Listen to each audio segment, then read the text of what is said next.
இந்த காம்போசிட்டிங் டெக்னிக்கை பயன்படுத்துறதுக்கு Adobe After Effects சாஃப்ட்வேரை எப்படி உபயோகப்படுத்துறதுன்னு பார்ப்போம். After Effects CS6 இது. After Effects CS6 வந்து புது வெர்ஷன். இந்த வெர்ஷனை நீங்க அதாவது Creative Suite 6 இந்த Creative Suite 6 நீங்க உபயோகப்படுத்தணும் அப்படின்னா கட்டாயமா உங்க சிஸ்டத்துல 4GB RAM இருக்கணும். அது மட்டும் இல்லாம 64 பிட் வாய்ஸ் இருந்தா மிக மிக நல்லதாக இருக்கும். அது மட்டும் இல்லாம Windows 7 சிஸ்டத்தை CS6 மிகவும் எதிர்பார்க்கும். அதனால நீங்க Windows 7 OS போட்டிருக்கணும். அது மட்டும் இல்லாம 4GB RAM உங்ககிட்ட இருக்கணும். அப்பதான் உங்களுக்கு After Effects CS6 உபயோகமாகும். ஆனா நான் கையாள போற விதங்கள் எல்லாமே CS6, CS5, CS4, CS3 இந்த மாதிரியான After Effects பழைய வெர்ஷன்களுக்கும் உங்களுக்கு உபயோகப்படும். இப்போ இந்த Adobe After Effects நீங்க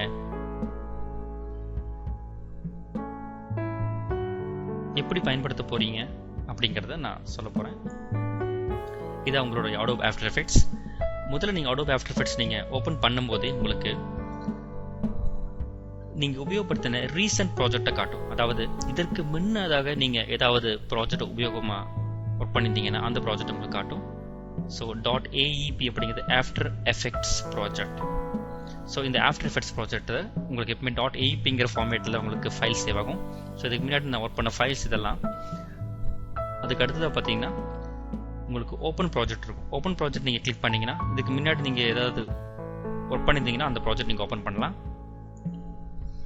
அல்லது நீங்கள் புதுசாக ஒரு காம்போசிஷன் கிரியேட் பண்ணலாம். இந்த கம்போசிஷன் அப்படின்னா என்ன அப்படின்னா நீங்கள் ஒரு புதிதாக ஒரு காம்போசிஷன் கிரியேட் பண்ண போறீங்க. ஒரு படத்துக்கோ அல்லது ஒரு விளம்பரத்திற்கோ அல்லது ஒரு நாடகத்திற்கோ அல்லது நீங்களா ஷூட் பண்ண ஒரு வீடியோவுக்கோ ஒரு காம்போசிஷன் நீங்கள் கிரியேட் பண்ண போறீங்க அப்படின்னா இந்த நியூ காம்போசிஷன் நீங்கள் கிளிக் பண்ணணும். நியூ காம்போசிஷன்ங்கிறது நீங்கள் ஃபோட்டோஷாப்பில் ஒரு நியூ ஃபைல் கிரியேட் பண்ணுற மாதிரி அல்லது ஒரு நியூ ப்ராஜெக்ட் கிரியேட் பண்ணுற மாதிரியான ஒரு சாதாரண விஷயம் தான். இந்த நியூ காம்போசிஷன் நீங்கள் கிளிக் பண்ணதும் சில செட்டிங்ஸ் உங்களுக்கு வரும். இதை கம்போசிஷன் செட்டிங்ஸ் அப்படின்னு சொல்லுவாங்க. இந்த கம்போசிஷன் செட்டிங்ஸ்ல நீங்க கிரியேட் பண்ணக்கூடிய இந்த காம்போசிஷன் பேர் என்ன அப்படிங்கிறது கேட்கும். கம்போசிஷன் 1 அப்படின்னு கொடுத்துருக்கோம். ஸோ இல்லது நீங்க டெஸ்ட் 1 கூட கொடுத்துட்டாங்க. ஸோ டெஸ்ட் கம்போசிஷன் 1 இது. அதற்கு அடுத்ததாக உங்களுக்கு சில ப்ரீசெட் கொடுக்கப்பட்டிருக்கும். ப்ரீசெட் அப்படின்னா நீங்க இப்போ ஒர்க் பண்ணக்கூடிய சில இந்த காம்போசிட்டிங் ஆனது ஒரு வீடியோவாகத்தான் கட்டாயமாக இருக்கும். ஒரு வீடியோவை தான் நீங்க உள்ள கொண்டு வந்து ஒர்க் பண்ண போறீங்க அல்லது பிக்சரா கொண்டு வர போறீங்க அல்லது ஒரு பிக்சர் அல்லது ஒரு வீடியோ கொண்டு வர போறீங்க. இந்த பிக்சர் வீடியோவுடைய சைஸ் என்னவா இருக்கும் அப்படிங்கிறது நீங்க எப்பவுமே கவனிக்கணும். சைஸ் அப்படிங்கிறது உங்க ஃப்ரேம் சைஸ். நீங்க கொண்டு வர போற ஒரு வீடியோ வந்து ஹை டெஃபினிஷன் வீடியோவாக இருந்தா நீங்க HD தேர்ந்தெடுக்கணும். ஹை டெஃபினிஷன் அது 720p அல்லது இங்க பாருங்க ஃபுல் HD இருக்கு 1080 இதை நீங்க உபயோகப்படுத்தலாம். ஸோ 1080 உங்களுக்கு ஃபுல் HD அப்படின்னு சொல்லுவாங்க. அல்லது நார்மலான HD அப்படின்னா உங்களுக்கு 1280/720 இருக்கும். அது மட்டும் இல்லாம உங்களுக்கு NTSC PAL அப்படிங்கிற சில ஃபார்மேட் கொடுக்கப்பட்டிருக்கும். இந்தியாவில் நம்ம உபயோகப்படுத்துகிற ஃபார்மேட் PAL தான் உபயோகப்படுத்துவோம். அதாவது ஃபேஸ் ஆல்டர்னேட்டிவ் லைன். இந்த ஃபேஸ் ஆல்டர்னேட்டிவ் லைன் உபயோகப்படுத்திங்கன்னா உங்களுக்கு 720/576 சைஸ் வரும். பாருங்க இங்க நான் அதை தேர்வு பண்றேன். 720/576 பிக்சல் வரும். அதாவது உங்களுடைய வீடியோ வந்து உடைய வித் 720 ஆகும், ஹைட் 576 ஆகவும் இருக்கும். சரிங்களா? இந்த 520/576 இந்த 720/576 அப்படிங்கிற இந்த வீடியோ ஃபார்மேட் தான் உங்களுடைய டிவி சேனல்ல அல்லது உங்க வீட்டு டிவியில கட்டாயமாக உங்களுக்கு ஃபுல்லா தெரியும். இதே நீங்க உங்க வீட்டு டிவியில ஹை டெஃபினிஷன் உதாரணத்துக்கு 1440/1080 கொடுக்குறீங்க அப்படின்னா இதோட சைஸ் பேலை விட அதிகமா இருக்கிறதுனால உங்க டிவியில இந்த முழு திரைப்படம் தெரியாது. உங்களுக்கு சில ஏரியாவை கிராப் ஆயிரும். அதனால நீங்க எப்பொழுதுமே நீங்க எந்த மாதிரியான அவுட்புட்டை நீங்க கொடுக்குறீங்க அப்படிங்கறத உறுதிப்படுத்திட்டு தான் இந்த ப்ரீசெட் நீங்க தேர்வு பண்ணணும். நீங்க கொடுக்கக்கூடிய அவுட்புட் HD டிவில பார்க்க போறாங்க, ஹை டெஃபினிஷன் டிவில பார்க்க போறாங்க அப்படின்னா நீங்க கட்டாயமாக இந்த HDTV உபயோகப்படுத்தலாம். அல்லது நீங்க பார்க்கக்கூடிய பழைய தொலைக்காட்சிகளை உபயோகப்படுத்துறீங்க அப்படின்னா PAL நீங்க உபயோகப்படுத்தணும். சரிங்களா? அது மட்டும் இல்லாம திரைப்படத்துக்கு உபயோகப்படுத்துறாங்க அப்படிங்கும்போது இன்னுமே உங்களுக்கு சைஸ் அதிகமாக கொடுக்குவாங்க. பாருங்க சினியான் ஃபுல் இதெல்லாம் இன்னுமே சைஸ் அதிகமாக இருக்கும். தென் ஃபிலிம் 2K, ஃபிலிம் 4K இதெல்லாம் சைஸ் இன்னுமே அதிகமாக காட்டும். நமக்கு இந்த மாதிரி சைஸுக்கு நம்ம கொடுக்க போறது இல்லை. நாம PAL எடுத்துக்கலாம். PAL D1 DV. இதில் நீங்க அவுட்புட் எடுத்தீங்கன்னா இந்த சைஸ் வச்சு நீங்க அவுட்புட் எடுத்தீங்கன்னா நீங்க எடுக்கக்கூடிய அவுட்புட் ஆனது உங்க வீட்டு தொலைக்காட்சியிலிருந்து எல்லா இடத்துலையுமே உங்களுக்கு பிளே ஆகும். ஸோ நான் PAL DV வைக்கிறேன். அடுத்தது பார்த்தீங்கன்னா பிக்சல் ஆஸ்பெக்ட் ரேஷியோ.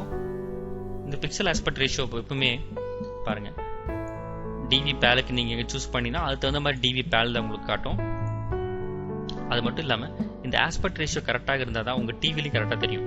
நீங்கள் பார்க்குற இப்போ இந்த HD monitors, high definition monitors அல்லது ஹை டெஃபினிஷன் டிவி எல்லாம் பார்த்துருக்கீங்கன்னா, இப்போ வரக்கூடிய எல்சிடி டிவி எல்லாம் பார்த்தீங்கன்னா எல்லாமே ஏறத்தாழ ஹெச்டி டிவிஸ் தான். இந்த ஹை டெஃபினிஷன் டிவியில் என்ன தெரியும் உங்களுக்கு அப்படின்னா, படங்கள் மிகவும் துல்லியமாக தெரியும். காரணம் என்னன்னா அதோடைய வித் ஹைட் மிகவும் அதிகமாக இருக்கிறதுனால. அதே நேரத்தில் அந்த ஹெச்டி டிவியோட வித் பார்த்தீங்கன்னா மிகவும் அதிகமாக இருக்கும். அதோடைய அகலம் மிக மிக அதிகமாக இருக்கும். உயரத்தை காட்டிலும் அதோடைய அகலம் பார்த்தீங்கன்னா மிக மிக அதிகமாக இருக்கும். ஸோ இந்த மாதிரி விஷயம் ஆஸ்பெக்ட் ரேஷியோ அப்படின்னு சொல்லுவாங்க. ஸோ டிபிக்குன்னு பேலுக்குன்னு தனியாக இருக்குது, ஹெச்டிக்கு பார்த்தீங்கன்னா அதுக்கு தனியாக வரும். இப்போ பாருங்க, ஹெச்டிக்கு வேற ஆஸ்பெக்ட் ரேஷியோ இருக்கும், 1.33 இருக்கும். பேலுக்கு நார்மலாக இருக்குது, 1.09 இருக்கு. அடுத்தது இந்த frame rate 25 frames per second. பேல் நீ வீடியோ பயன்படுத்துகிறோம். அது மட்டும் இல்லாமல் இந்தியாவில் நீங்கள் ப்ளே பண்ண போறீங்க அப்படின்னா ஃப்ரேம் ரேட் 25 இருக்கிறது தான் சரியான விஷயமா இருக்கும். அதற்கு அடுத்தது பார்த்தீங்கன்னா இது ஒரு ரெசல்யூஷன் நல்ல குவாலிட்டியாக இருக்குன்னு நினைக்கிறேன். ஏன்னா நான் ஒர்க் பண்ணக்கூடிய அவுட்புட் நல்ல குவாலிட்டியாக எனக்கு வேணும். அதனால குவார்ட்டர், தேர்ட், ஹாஃப்லாம் கொடுத்து எனக்கு குவாலிட்டி குறையும். நான் ஃபுல் குவாலிட்டி தான் வைக்கிறேன். அது மட்டும் இல்லாமல் இது வீடியோ நீங்கள் உள்ளே கொண்டு வந்து நீங்கள் ப்ளே பண்ணி பார்க்க போறீங்க. அந்த ப்ளே பண்ணி பார்க்கக்கூடிய அந்த ஏரியா உங்களுக்கு எவ்வளோ வேணும் அப்படிங்கிறத டியூரேஷனை கொடுத்துருக்கோம். ஸோ டியூரேஷன் வந்து இங்கே எவ்வளோ நிமிஷங்கள் இருக்கு பாருங்க, 7 நிமிஷம் 6 நொடி 1 ஃப்ரேம் விதத்தில் இருக்குது. இதை நீங்கள் இன்னுமே குறைக்கலாம். எனக்கு வெறும் 6 வினாடி மட்டும் இருந்தால் போதும். ஸோ 6 வினாடி மட்டும் நான் கொடுத்துக்கிறேன். இந்த எடிட்டிங் டெக்னிக்ஸை பற்றி நீங்கள் தெரிஞ்சுக்கணும். இந்த பேல், என்டிஎஸ்சி, அது மட்டும் இல்லாமல் உங்களுடைய ஹெச்டி இதை பற்றி நீங்கள் தெளிவாக தெரிஞ்சுக்கணும்னா விர்ச்சுவல் டீச்சரின் அடோப் ப்ரீமியர் நீங்கள் வாங்கி படிங்க. அதில் உங்களுக்கு நாங்கள் இந்த எடிட்டிங்ஸ் டெக்னிக்ஸை பற்றி இன்னுமே தெளிவாக சொல்லியிருப்போம். அதுக்கு அடுத்தது பேக்ரவுண்ட் கலர். நீங்கள் வீடியோ கொண்டு வரும்போது உள்ள என்ன பேக்ரவுண்ட் கலர் இருக்கணும் அப்படிங்கிறது. இது வந்து உங்களுக்கு அவுட்புட்டில் வராது. ஆனால் நீங்கள் ஒர்க் பண்ணும்போது உங்களுடைய கண்ணுக்கு பரிச்சயமான கலர் வேணும் அப்படிங்கிறனால பிளாக்கே நாங்கள் கொடுத்துருக்கோம். டெஸ்ட் 1 கொடுத்துருக்கோம், 720 576. ஓகே கொடுத்தோடனே பார்த்தீங்கன்னா உங்கள் காம்போசிஷன் சீன் ஒன்று வந்துருச்சு. லெஃப்ட் சைடில் பார்த்தீங்கன்னா உங்களுக்கு நீங்கள் கிரியேட் பண்ண அந்த டெஸ்ட் 1 அப்படிங்கிற காம்போசிட்டிங் வந்திருக்கு. டெஸ்ட் 1 காம்போசிஷன் இருக்குது. அதுக்கு அடுத்தது அதுக்கு உங்களுக்கு பேக்ரவுண்ட் ஒன்று கொடுத்துருக்காங்க. அது மட்டும் இல்லாமல் நீங்கள் அந்த சீனில் என்ன உள்ளே கொண்டு வர போகிறீங்க அப்படிங்கிறதுக்கு டைம் லைன் உங்களுக்கு இருக்குது. மேலும் இந்த இன்டர்ஃபேஸை பற்றி அடுத்த லெசனில் பார்ப்போம். இப்போ இந்த இன்டர்ஃபேஸ் நாம் பார்க்க போகிறோம். முதல்ல இங்கே கொடுக்கப்பட்டிருக்க ப்ராஜெக்ட் பேனல். இந்த ப்ராஜெக்ட் பேனலை பற்றி நம்ம பார்ப்போம். இப்போ இந்த ப்ராஜெக்ட் பேனலில் என்ன இருக்க போகுது அப்படின்னா, இது ஒரு லைப்ரரி அப்படிங்கும் போது நீங்கள் என்னென்ன விஷயங்கள் வைப்பீங்க, அதில் உங்களுக்கு தேவையான புக்ஸ், மெட்டீரியல்ஸ் எல்லாம் வைப்பீங்க இல்லைங்களா? அதே மாதிரி தான் நீங்கள் இந்த ப்ராஜெக்ட்டுக்கு நீங்கள் என்னென்ன வீடியோ ஒர்க் பண்ண போகிறீங்க, என்னென்ன பிக்சர் ஒர்க் பண்ண போகிறீங்க, அல்லது என்னென்ன சவுண்ட் ஒர்க் பண்ண போகிறீங்க, இந்த மாதிரியான எல்லா கிராஃபிக்கல் எலிமெண்ட்ஸையும் நீங்கள் உள்ளே கொண்டு வந்து எங்கே ஸ்டோர் பண்ணி வச்சுக்கலாம். இதுதான் ப்ராஜெக்ட் பேனல். இங்கே நீங்கள் கொண்டு வந்து வச்சிருக்க எந்த விஷயமும் உங்களுடைய அவுட்புட்டை பாதிக்காது. இந்த ப்ராஜெக்ட் பேனல் எதுக்குன்னா, நம்மகிட்ட என்னென்ன விஷயங்கள் நமக்கு தேவை அப்படிங்கிறத நீங்கள் ஒருங்கிணைந்து கொண்டு வந்து வச்சுக்கலாம். அதுக்கு அடுத்தது இந்த ஒவ்வொரு எலிமெண்ட்டையும் நீங்கள் உள்ளே எடுத்து போட்டு நீங்கள் ஒர்க் பண்ணிக்கலாம். நீங்கள் உள்ளே எடுத்து போட்டு ஒர்க் பண்ணுறது தான் இது டைம் லைன் சொல்லுவோம். இந்த ப்ராஜெக்ட் பேனலில் என்னென்ன இருக்கும் அப்படிங்கிறத சொல்கிறேன் பாருங்க. முதல்ல உங்களுக்கு ஒரு தம்ப்நெயில் பிக்சர் வியூ கொடுத்துருப்பாங்க. தம்ப்நெயில் அப்படின்னா இந்த ப்ராஜெக்ட்டுக்குள்ள நீங்கள் என்னென்ன எலிமெண்ட் கொண்டு வந்தாலும் அதை நீங்கள் கிளிக் பண்ணினா அதை பற்றிய ஒரு சின்ன டிஸ்கிரிப்ஷன் உங்களுக்கு சொல்லும். உதாரணத்துக்கு இது பாருங்க, டெஸ்ட் 1 அப்படிங்கிறது நம்ம கிரியேட் பண்ண ஒரு காம்போசிஷன். இந்த காம்போசிஷனுக்கு உள்ள ஒன்றும் இல்லை, பட் செலக்ட் பண்ண உடனே இது சொல்லும் இது டெஸ்ட் 1 அப்படிங்கிற ஃபைல். இது என்ன ஃப்ரேம் சைஸ் இருக்குன்னா 720 by 576. அது மட்டும் இல்லாமல் இது 6 செகண்டுக்கு ப்ளே ஆகக்கூடிய ஒரு டியூரேஷன் இருக்குது அப்படிங்க சொல்லுது. அது மட்டும் இல்லாமல் 25 ஃப்ரேம்ஸ் per செகண்ட் ப்ளே ஆகும். சரிங்களா? இப்போ இந்த ப்ராஜெக்ட் பேனலை நீங்கள் எக்ஸ்டெண்ட் பண்ணிக்க முடியும் பாருங்க. இந்த மாதிரி எக்ஸ்டெண்ட் பண்ணிக்கலாம், அல்லது நீங்கள் கான்ட்ராக்ட் பண்ணிக்கலாம். அதுக்கு அடுத்தது இந்த ப்ராஜெக்ட் பேனலில் நீங்கள் ஒரு ஃபூட்டேஜை உள்ளே கொண்டு வரீங்க அப்படின்னா என்ன பண்ணணும்னு பாருங்க. ஃபைல், இம்போர்ட், அதில் போயிட்டு ஃபைல் எடுத்துக்கங்க. அதுக்கு ஷார்ட்கட் கொடுத்துருக்காங்க பாருங்க, Ctrl+I கொடுத்தா உங்களுக்கு எந்த மாதிரியான ஃபுட்டேஜ் நீங்கள் தேர்ந்தெடுக்கணும் அப்படிங்கிறது அதுவே உங்களுக்கு காட்டும். உதாரணத்துக்கு இப்போ நான் என்னுடைய ஃபுட்டேஜஸ் பாருங்க, ப்ராஜெக்ட் ஃபைல் வந்திருக்கு, ப்ராஜெக்ட் ஃபைல்ஸ். ஸோ இந்த ப்ராஜெக்ட் ஃபைலில் நமக்கு நிறைய விஷயங்கள் கொடுக்கப்பட்டிருக்குன்னு. உதாரணத்துக்கு இந்த டிராஃபிக் அப்படிங்கிற இந்த ஃபுட்டேஜ் ஓப்பன் பண்ணுறேன். இந்த டிராஃபிக் இந்த ஃபுட்டேஜ் பாருங்க. இந்த ஃபுட்டேஜ் இங்கே உள்ள வந்துருச்சு. ஃபுட்டேஜ் அப்படிங்கிறது வேற ஒன்றும் இல்லைங்க, எடிட் பண்ணாத வீடியோவை தான் ஃபுட்டேஜ் அப்படின்னு சொல்லுவாங்க. அதாவது ரா வீடியோவை தான் ஃபுட்டேஜ் சொல்லுவாங்க. ரா வீடியோனா அந்த நீங்க கேமராவில் ஷூட் பண்ண உடனே வருது இல்லைங்களா, அந்த அவுட்புட் தான் ரா ஃபுட்டேஜ் அல்லது ரா வீடியோ அல்லது கேமரா அவுட்புட் அப்படின்னு சொல்லுவாங்க. இந்த வீடியோவோட ஃபார்மேட் பார்த்தீங்கன்னா இங்கே செலக்ட் பண்ணியிருக்கேன், சொல்லுது பாருங்க. இது வீடியோட ஃபார்மேட் .mp4 ஃபார்மேட். இந்த வீடியோவோட சைஸ் அதாவது ஃப்ரேம் சைஸ் 1280 x 720. அது மட்டும் இல்லாமல் இது மொத்தம் 1 நிமிடம் 40 செகண்ட் 10 ஃப்ரேமுக்கு பிளே ஆகக்கூடிய ஒரு வீடியோ. இது 30 ஃப்ரேம்ஸ் பர் செகண்ட் விதத்தில் இது இருக்கிறது. நிறைய கலர்ஸ், மில்லியன்ஸ் ஆஃப் கலர்ஸ் இதில் இருக்கிறது. 1 மில்லியனா 10 லட்சம் இல்லைங்களா. ஸோ பலதரப்பட்ட லட்சக்கணக்கான கலர்ஸ் இதுக்குள்ள இருக்குது. அதுக்கு அடுத்து பாருங்க, இந்த தம்ப்நெயிலே உங்களுக்கு சொல்லும் பாருங்க, இங்க வீடியோ உங்களுக்கு காட்டுது என்ன வீடியோ வருது. அது மட்டும் இல்லாமல் கீழே உங்களுக்கு இதுல ஆடியோ இருக்குதா இல்லையாங்கிறது காட்டுது. இது ஆடியோ வேவ் ஃபார்ம். இப்படி காட்டுனா என்ன அர்த்தம்னா ஆடியோவும் இதுக்குள்ள அடங்கி இருக்குதா அப்படின்னு அர்த்தம். இதே இந்த ஃபுட்டேஜ் நீங்க மறுபடியும் நீங்க வேற ஒரு வீடியோ உள்ள கொண்டு வரணும் அப்படின்னு நினைச்சீங்கன்னா Ctrl+I கொடுத்தீங்கன்னா போதும், அல்லது இங்கே கூட நீங்க ரைட் கிளிக் பண்ணி இம்போர்ட் ஃபைல் நீங்க எடுத்துக்கலாம். சரிங்களா. நான் ஷார்ட்கட் கொடுக்க போறேன். இப்போ பாருங்க, இதுக்கு மறுபடியும் ஒரு ஷார்ட்கட் ஒன்று எடுத்துருக்கோம். இது இன்னொரு ஃபுட்டேஜ். இந்த ஃபுட்டேஜ் அதே மாதிரி சொல்லுது பாருங்க, MP4. இதோட சைஸ் பாருங்க 1280 by 720. இதற்கு முன்னாடி எடுத்தது. இப்போ வந்திருக்குது 1920 by 1080. இதை தான் நாங்கள் ஃபுல் ஹெச்டி அப்படின்னு சொல்லுவோம், ஃபுல் ஹை டெஃபினிஷன் அப்படின்னு சொல்லுவோம். ஏன்னா ஃப்ரேம் சைஸ் மிகவும் பெரியதாக இருக்கும். அது மட்டும் இல்லாமல் ரொம்ப குவாலிட்டியாகவும் உங்களுக்கு இருக்கும். அதற்கு அடுத்தது பார்த்தீங்கன்னா இந்த ப்ராஜெக்ட் பேனில் கொஞ்சம் எக்ஸ்பேண்ட் பண்ணி பாருங்க.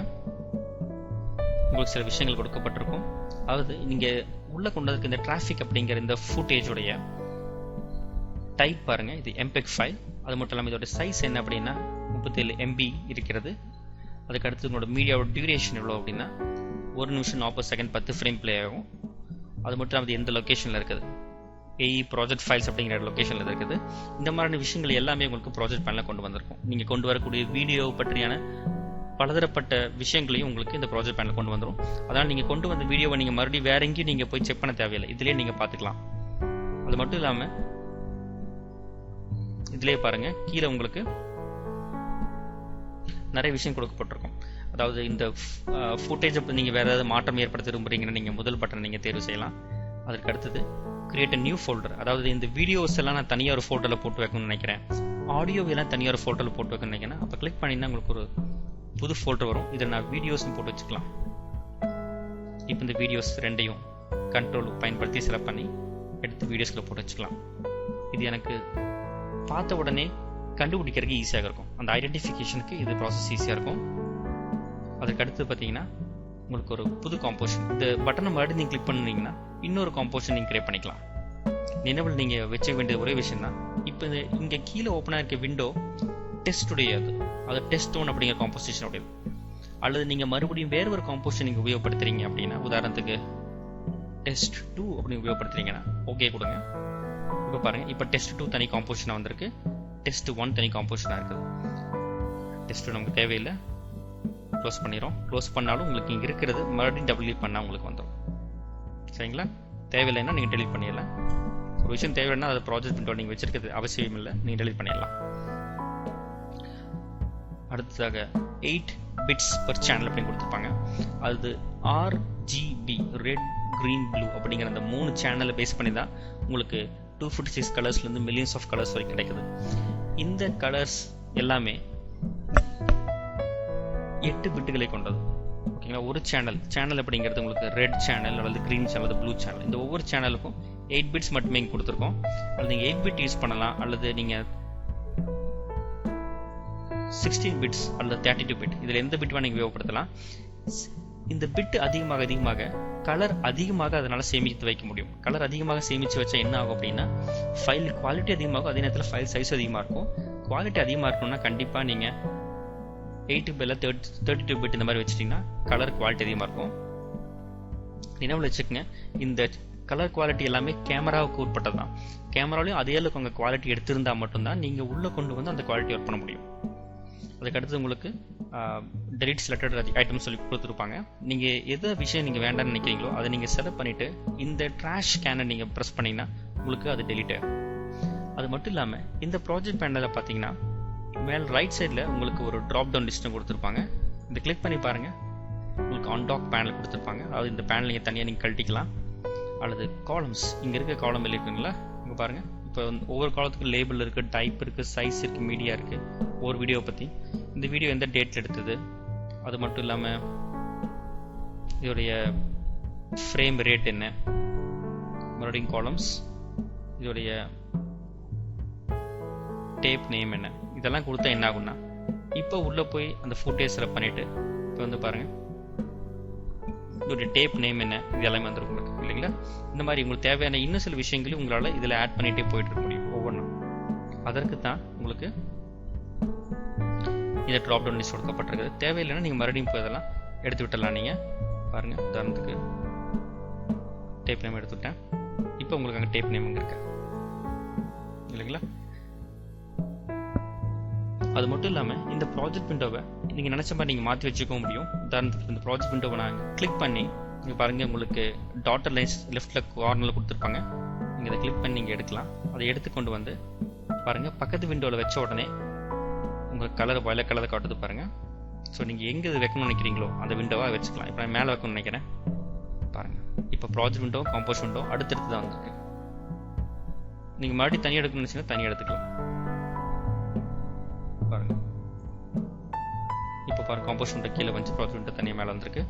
இல்லை எனக்கு பழையபடியே வேணும், இது எனக்கு மிகவும் கடினமாக இருக்குது அப்படின்னு நினச்சிங்கன்னா ஒர்க் ஸ்பேஸ்ன்னு கொடுத்துருப்பாங்க. அதில் போயிட்டு ரீசெட் ஸ்டாண்டர்டு கொடுங்க. இப்போ நீங்கள் இருக்கிற ஸ்டாண்டர்ட் ஒர்க் ஸ்பேஸ், இந்த ஒர்க் ஸ்பேஸை நீங்கள் ரீசெட் பண்ணுறது மூலமாக முதல்ல இருந்த மாதிரி நீங்கள் வர முடியும். உண்மையாகவே நீங்கள் ரீசெட் பண்ண விரும்புறீங்களா அப்படிங்கிறது கேட்கும். ஆமாம் கொடுத்துருங்க. இப்போ உங்களுக்கு பழையபடி உங்களுடைய ஒர்க் ஸ்பேஸ் உங்களுக்கு கிடைச்சிடும். மறுபடியும் அடுத்த லெசனில் இன்னும் சில விஷயங்களை பற்றி பார்ப்போம்.